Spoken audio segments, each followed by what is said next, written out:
عرب جو ہے وہ اندر سے کھوکھلے ہو چکے ہیں، عیاشی نے، دولت نے، پیسے نے، دولت، پیسہ، عیاشی، اس کی وجہ سے کھوکھلے ہوئے۔ یہاں میں آپ کو دو حدیثیں سنانا چاہتا ہوں۔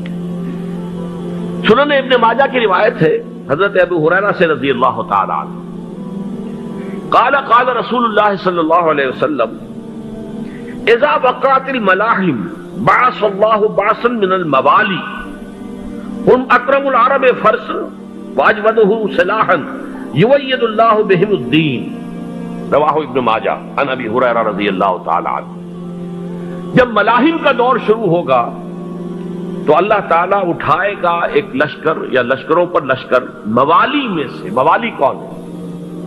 عربوں نے جب فتح کیا تھا اس پورے علاقے کو خلافت راشدہ کے دوران، اور پھر وہ لوگ جو ہے، ایک رائے تو یہ تھی کہ انہیں غلام بنایا جائے سارے آبادیوں کو، لیکن یہ کہ حضرت عمر کا اجتہاد تھا، اس کے مطابق جو غلام نہیں بنایا گیا تو وہ موالی کی حیثیت رکھتے ہیں۔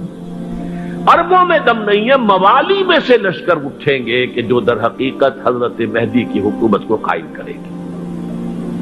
دوسری حدیث سنیے، عن عبداللہ بن الحارث رضی اللہ تعالی عنہ، اور یہ ابن ماجہ کی روایت ہے، قال قال رسول اللہ صلی اللہ علیہ وسلم یخرج الناس من المشرق فیوطئون للمہدی یعنی سلطان۔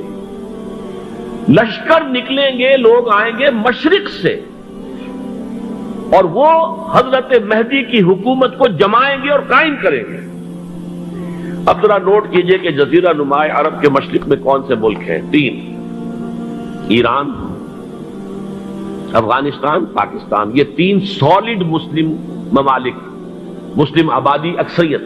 ویسے تو یہ کہ آگے ہندوستان میں 20 کروڑ مسلمان ہیں، لیکن وہ 20 کروڑ جو ہے وہ تو 80 کروڑ کے اندر تحلیل ہو جاتے ہیں غیر مسلموں میں، لیکن یہاں جو معاملہ ہے یہ خالص اکثریت کا۔ ان میں سے ایران کا معاملہ جہاں تک ہے، نمبر 1 یہ کہ وہ شیعہ عقائد کے حصار میں بند ہے، اس سے ادھر ادھر ہونا اس کے لیے ممکن نہیں۔ حدیث میں یہ بھی آتا کہ اصفہان سے 70,000 یہودی دجال کا ساتھ دیں گے۔ لیکن بہرحال خراسان ایک صوبہ ہے افغانستان کا اس وقت بھی، شمال مشرقی کونے میں، مجھے امید ہے وہاں سے خیر کی، کیونکہ خراسان کا لفظ وہاں پہ شامل ہے، اور حضور کی حدیث میں بعد میں آپ کو سناؤں گا کہ خراسان سے فوجیں چلیں گی جو یروشلم کو دوبارہ حاصل کریں گی، فتح کریں گی۔ جیسے پہلے یروشلم کھویا عربوں نے تھا، دوبارہ حاصل کیا تھا کرد نے، کرد خون صلاح الدین ایوبی رحمت اللہ علیہ، ایسے اب پھر عربوں نے کھویا ہے، لیکن لینے والے خراسان سے لشکر آئیں گے۔ یخرج من خراسان رایات سود لا یردھا شیء حتی تنصب بإیلیا، خراسان کے علاقے سے کالے علم لے کر لشکر چلیں گے جن کے رخ کو کوئی موڑ نہیں سکے گا جب تک کہ وہ جا کر یروشلم میں نصب نہ ہو جائے۔ اس کے بعد نام آتا ہے پاکستان کا۔ یہ ہے میری اور آپ کی داستان، اور یہ ہے سبب جس کی وجہ سے کہ میں آپ سے یہ گفتگو کر رہا ہوں۔ اصل میں تو کس لیے؟ محض ایک علمی استفادہ، محض اپنی بعض آراء کو ظاہر کرنے کا شوق نہیں، بلکہ یہ کہ اپنی ذمہ داری ہم پہچانیں کہ ہم کس مقام پر کھڑے ہیں۔ دیکھیے، اس پاکستان کے بارے میں یا ہندوستان کے بارے میں علامہ اقبال نے کہا تھا اپنے ترانہ ملی میں، میرے عرب کو آئی ٹھنڈی ہوا جہاں سے، میرا وطن وہی ہے، میرا وطن وہی ہے۔ اور مجھے بتایا گیا کہ سنن ابی داؤد میں یہ روایت موجود ہے کہ حضور نے فرمایا کہ ہندوستان کی طرف سے مجھے ٹھنڈی ہوا آتی، اگرچہ مجھے وہ حدیث ابھی نہیں ملی ہے، لیکن حزب التحریر کا ایک کارڈ مجھے ملا تھا، تو اس میں اس حدیث کا اور اس میں ابو داؤد کا روایت کا حوالہ موجود تھا۔ لیکن میں جو چیز آپ کو بتا چکا ہوں وہ یہ کہ الف ثانی کا پورا تجدیدی کارنامہ اس ہندوستان کی سرزمین میں ہوا۔ مجدد الف ثانی شیخ احمد سرندی، شاہ ولی اللہ دہلوی، سید احمد بریلوی، وہ تو ہمارے پاکستان میں آ کر جو ہے ان کا خون جذب ہوا ارض پاکستان میں۔ پھر شیخ الہند مولانا محمود حسن۔ تحریک خلافت چلی تو صرف ہندوستان میں چلی اور کہیں نہیں چلی۔ آزادی کی تحریک چلی پوری دنیا میں، وہ نیشنلزم کی بنیاد پر چلی، ملے نیشنلزم، عرب نیشنلزم، ٹرک نیشنلزم۔ ہمارے ہاں چلی تو اسلام کے نام پر، پاکستان کا مطلب کیا؟ لا الہ الا اللہ۔ پھر پاکستان قائم ہوا معجزے کے طور پر، بلکہ نازل ہوا ہے لیلۃ القدر میں، انا انزلناہ فی لیلۃ القدر، جیسے قرآن نازل ہوا لیلۃ القدر میں، یہ پاکستان بھی نازل ہوا لیلۃ القدر میں۔ اس کا برقرار رہنا ابھی تک معجزہ ہے۔ ہندو یہ سمجھتا تھا، کانگریس سمجھتے تھے کہ جھٹپٹ ختم ہو جائے گا۔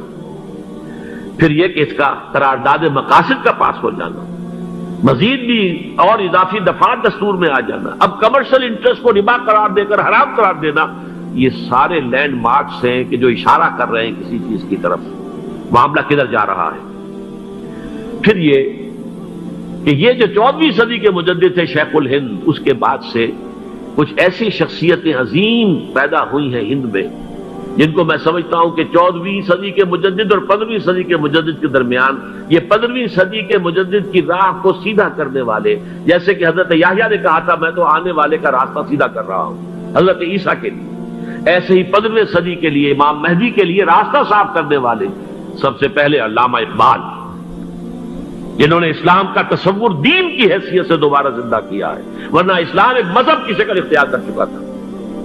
پھر مولانا مودودی، مولانا ابوالکلام آزاد حکومت الہیہ کے نعرے کے ساتھ میدان میں آئے۔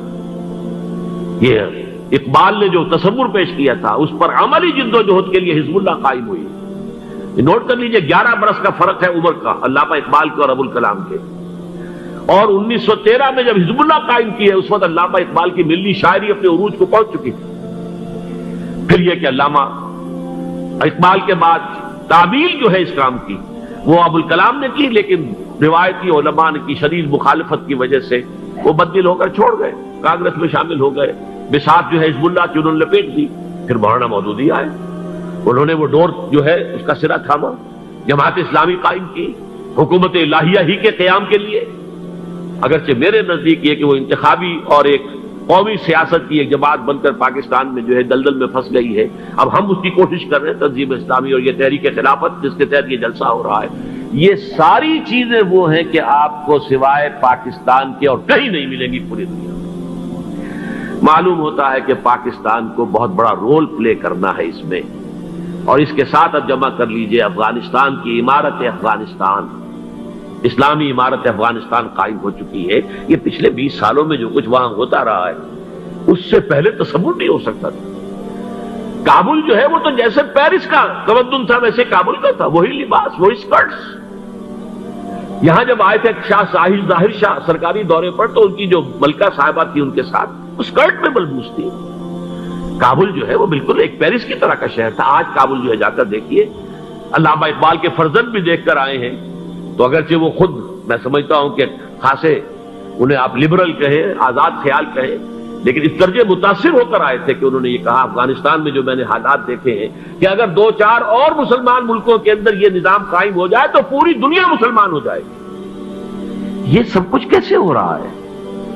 یہ آنے والے دور کی جھلکیاں ہیں۔ Coming events are casting their shadows before.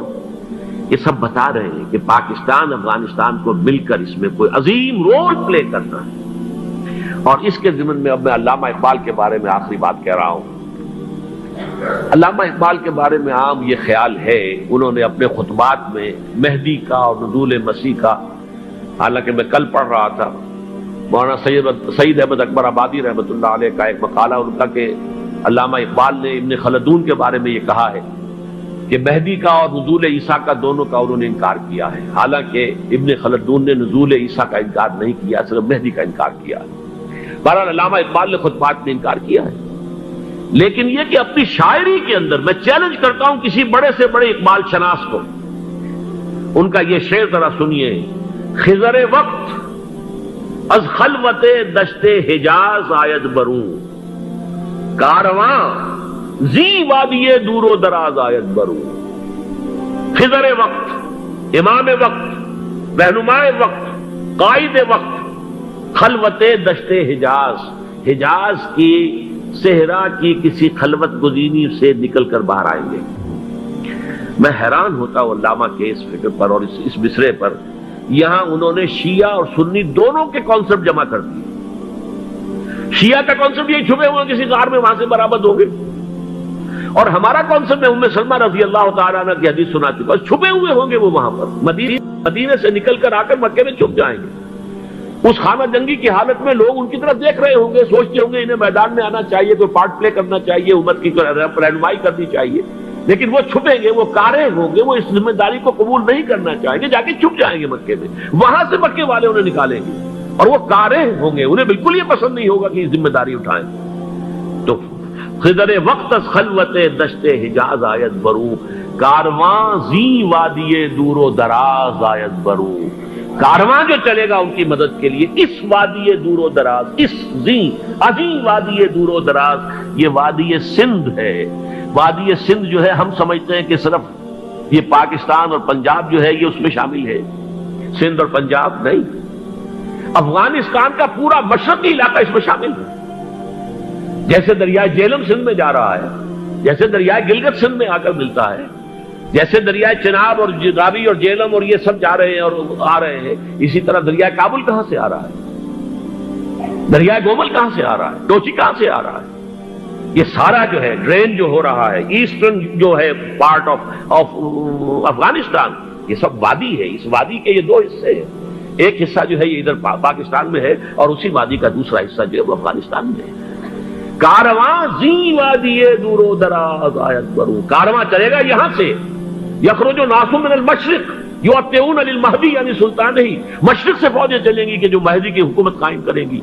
اور یخرج من خراسان رایات و سود، اور خراسان سے سیاہ پرچم چلیں گے کہ جن کا رخ کوئی موڑ نہیں سکے گا، حتیٰ تنصب بیلیا، یہاں تک کہ وہ جا کر یروشلم کے اندر دفن ہو جائے گی. حضرات، میں ایک میری گفتگو کا حصہ باقی تھا لیکن میں اسے چھوڑ رہا ہوں، اس لیے کہ گلوبلائزیشن جو اس کی ہوگی، جو خلافت علی منہاج النبوہ کی تجدید کامل حضرت مہدی کے ہاتھوں عرب میں ہوگی، اس سے پہلے اس کے لیے محنت، کوشش، جد و جہد پاکستان اور افغانستان میں ہو چکی ہوگی جو اسے سپورٹ کرے گی اور وہاں جا کر حکومت قائم کرے گی.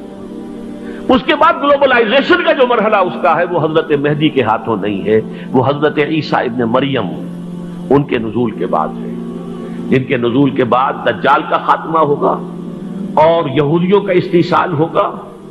مسلمانوں پر بھی بڑی تکالیف اربوں پر آئیں گی، شدائد آئیں گے. لیکن یہ وہ میں حصہ جو اپنی گفتگو کا آج چھوڑ رہا ہوں اس لیے کہ میں دیکھ رہا ہوں کہ بعض حضرات کا صبر کا پیمانہ اب لبریز ہو رہا ہے، تو میں اس حصے کو پھر ملتوی رکھتا ہوں کسی دوسری محفل اور کسی دوسری مجلس اور نشست پر.